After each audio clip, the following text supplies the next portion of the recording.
না, চন্দ্রনাথ সিনহার নাম তো আসবে, এটা অত্যন্ত স্বাভাবিক। তো আমরা জানি, কারণ তৃণমূল কংগ্রেসের বহু নেতা মন্ত্রী এই দুর্নীতির সাথে যুক্ত। তাদের মধ্যে অনেকেই প্রমাণের অভাবে ছাড়া পেয়ে গেছে, অনেকের নাম হয়তো আসেনি এখনো, ভবিষ্যতে হয়তো আসবে। তো চন্দ্রনাথ সিনহার নাম এসে গেছে। চন্দ্রনাথ সিনহাকে সবাই চাদু নামে চেনে, চাদুদা চাদুদা বলে।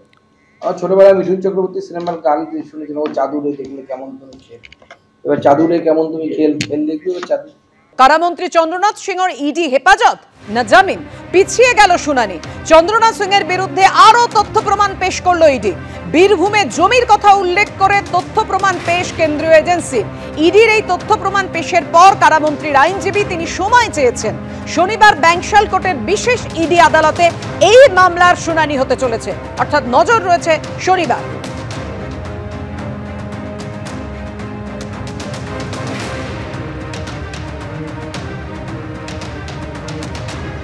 কারামন্ত্রী চন্দ্রনাথ সিংহ, তার বিরুদ্ধে কি অভিযোগ এনেছে ইডি?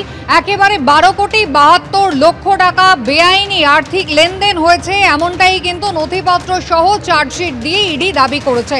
তবে শুধুমাত্র চন্দ্রনাথ সিনহাই নন, তার স্ত্রী এবং ছেলের নামেও আয়ের সঙ্গে সঙ্গতিহীন লক্ষ লক্ষ টাকা লেনদেনের হদিশ মিলেছে বলে ইডির দাবি।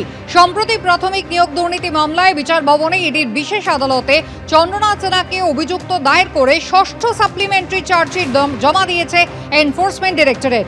ওই মামলায় চন্দ্রনাথ 55তম অভিযুক্ত বলে চার্জশিটে উল্লেখ করা হয়েছে। চার্জশিটের 38 নম্বর পাতার 11 নম্বর পয়েন্টে লেখা হয়েছে, চন্দ্রনাথ সিনহা এবং তার স্ত্রী কুন্তলা সিনহার নামে থাকা ইন্ডিয়ান ব্যাংকের জয়েন্ট অ্যাকাউন্টে 2016-র 18ই জানুয়ারি থেকে 2019-এর 18ই নভেম্বরের মধ্যে 1,18,00,000 টাকা নগদ জমা পড়ে। সেই অ্যাকাউন্টে জমা নগদের উৎস জানাতে বলা হয়েছিল। উত্তরে তিনি জানান, এই নগদ টাকা তার এলাকায় সম্পত্তি লেনদেনের কমিশন বা দালালি থেকে আয়, কিন্তু তিনি তার ইনকাম ট্যাক্স রিটার্নে সম্পত্তির লেনদেনের জন্য পাওয়া কমিশন বা ব্রোকারেজ থেকেই আয় বলে উল্লেখ করেননি। চার্জশিটে ইডি আরও দাবি করেছে, নিয়োগ দুর্নীতিতে জড়িত 2 অভিযুক্ত কুন্তল ঘোষ এবং তাপস মণ্ডল লিখিত বয়ানে জানান, চন্দ্রনাথ সিনহা অযোগ্য প্রার্থীদের নামের তালিকা তাদের কাছে পাঠিয়েছিলেন।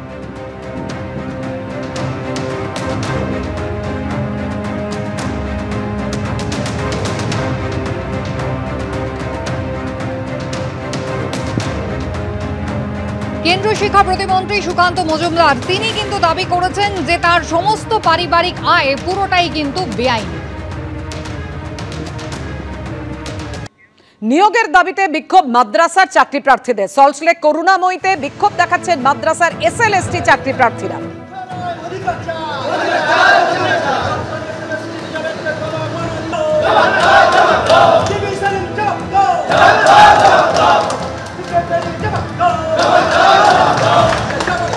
কথা বলবো, আমাদের সঙ্গে রয়েছেন আমাদের প্রতিনিধি সত্যজিৎ বৈদ্য।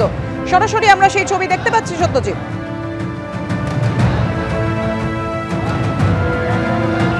দেখো কুসুমতা, তোমাকে প্রথমেই দেখাবো যে এখানে এই মুহূর্তে করুণাময়ী থেকে যে মিছিল শুরু হয়েছিল, সেই মিছিল এই মুহূর্তে কিন্তু বিকাশ ভবনে উল্টো দিক অবধি পৌঁছেছে। বৃষ্টি উপেক্ষা করে চাকরি প্রার্থীরা তারা মিছিল করে এসছেন এবং তুমি দেখতে পাচ্ছ এই মুহূর্তে পুলিশ এখানে আটকে দিয়েছে। যদিও যারা চাকরি প্রার্থী বিক্ষোভকারী তাদের যেমনটা দাবি যে এই পর্যন্ত মিছিলের অনুমতি নেওয়া হয়েছিল এবং এরপর তারা স্মারকলিপি দেবেন। এবং এই যে বিক্ষোভ, এই যে প্রতিবাদ কর্মসূচি, সেখানে মূল দাবি হলো অবিলম্বে নিয়োগ করতে হবে। গত 3 বছর ধরে মাদ্রাসায় কোনো নিয়োগ নেই। 2023 সালে যারা পরীক্ষা দিয়েছিলেন তাদেরও এখনো পর্যন্ত নিয়োগ নেই এবং এই নিয়ে বারবার সরকারকে এবং বিকাশ ভবনে বারবার জানানোর পরেও কোনো সুরাহা হয়নি, যে কারণে ফের তারা পথে নেমেছেন। পাশাপাশি তারা যেমনটা বলছেন যে এই তাদের দাবি পূরণ না হওয়া পর্যন্ত আন্দোলন চালিয়ে যাবেন। কি অভিযোগ? আমাদের অভিযোগ স্যার, প্রত্যেক মানুষের একটা উদ্দেশ্য থাকে। আমরা যে মাদ্রাসায় পড়ার পরে একটা জায়গায় এসেছি, প্রত্যেকের একটা উদ্দেশ্য থাকে।